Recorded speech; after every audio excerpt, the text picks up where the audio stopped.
Hey guys, welcome to the channel. Today we're gonna make charcloth. Charcloth. We're gonna make some charcloth, and it's lit right up. Charcloth. Yep, that's right. Today we're making charcloth for the first time. But before we get into it, let's talk a little bit about what charcloth is and what it's used for. Do you guys know? Charcloth is you cut pieces of cloth and put it in a tin, and you light it, and later, if you want to make a fire, you put your spark on the charcloth, and it lights up super duper fast. It takes a spark really easily. Basically, yeah, charcloth is made from natural material like cotton. We have here some fabric that I got actually at the dollar store in the craft section. It's made of 100% cotton, so you have to have a natural material. And what you do is you put it inside of a metal tin or some kind of a metal container, and you superheat that by putting it on a campfire, or in today's case, we're actually using a little backpacking stove, but you superheat the cloth inside of the container, so the flames don't actually touch the fabric, so it doesn't actually catch on fire, but the heating process chars the cloth, and then you'll see this white material after it's charred is going to be completely black, and then that charred cloth becomes highly flammable. So if you have like a ferro rod or flint and steel, whatever your ignition source is, that charred cloth will take that spark really easily. And if you have that char cloth in like your tinder bundle or whatever you have, it'll help you get a campfire going. So the purpose of the charcloth is to help you get fire started in a camping situation or in a survival situation, or if you're out doing bushcraft or whatever. So yeah, so the first thing we're gonna do, well, the first thing I did is I took this Altoids tin and I poked a hole in it. I don't know if you can see the hole, but there's a hole in the middle there. And they say that you want to have some ventilation, although I think this where the hinges are, I think it'd be ventilated enough. But some YouTubers say you absolutely have to have that hole in there in order to get in order for this process to actually work. Others say you don't need to poke a hole in it.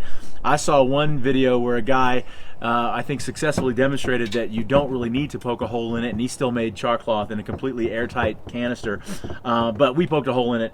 When you put it on the fire, you're going to see like a white smoke come out.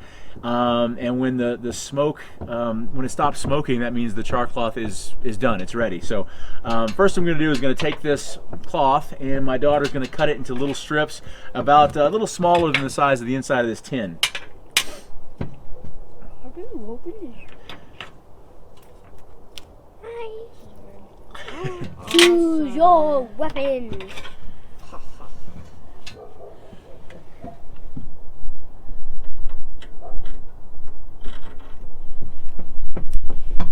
Like this big.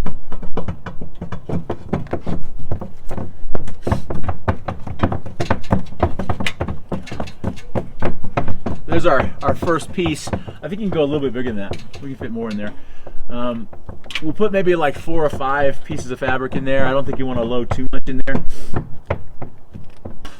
Now, I've watched a number of videos where people made charcloth, and the fabric of choice is usually denim, 100% cotton denim, and the reason for that is because it's like thicker. This is really thin stuff right here. Like I said, it's from the dollar store, but the denim is thicker, and so the end product is a lot less it's a lot less brittle. It holds together better, I think, when you have the thicker denim fabric. But we're gonna use this little cheap dollar store stuff and see how it works out. Okay, this is enough. Get quite a few. All right, so we're gonna close the lid. I'll put this together. You can probably put that fabric in the bag. Daddy, can I start to put it together? Yeah, go ahead and screw that on. You know how to do that? Yeah, just screw it on like so. Like that. Oh, I just click on.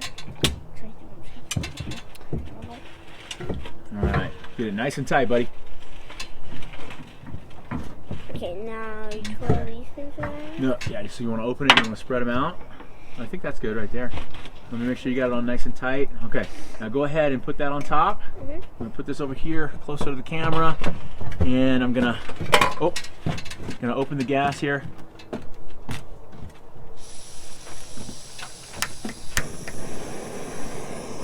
All right, there we go. Dun, dun, dun. So, all right, so back up, kiddo. Yeah, so let's get oh, there goes that smoke. Wow, look at that, Lele. Look at George. Oh, time to bubble. There you go.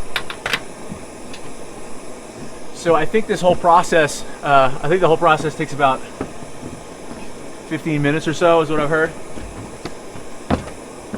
Okay, the tin's all black now. Yeah. Yeah, the top. Oh, that looks like a pretty red.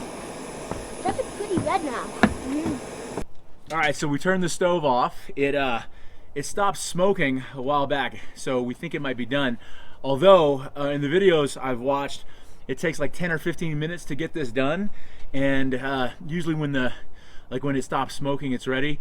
This one stopped smoking really early on into it, so I don't know if it's done yet. But if it is charcloth, this will be completely charred black. Oh, look at that! Oh, wow. Huh. Can you? Here, let me. All right, so here, step back, buddy. All right, so. Can I hold the two? Hang on, let me show the. All right, see that? So that cloth went in there white. Now it is completely charred black. Now, if we were successful in actually making charcloth, this will take a spark really easily. And if we were trying to get a campfire going, this would help us. So let's test it. All right, guys. So got my trusty ferro rod here with my ferro rod striker, and if this is proper charcloth, it should take a spark pretty easily if the wind doesn't blow it away. All right, let's see.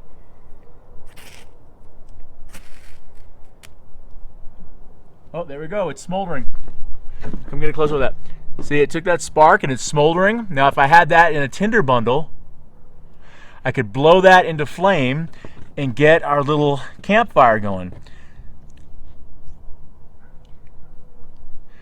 There you have it.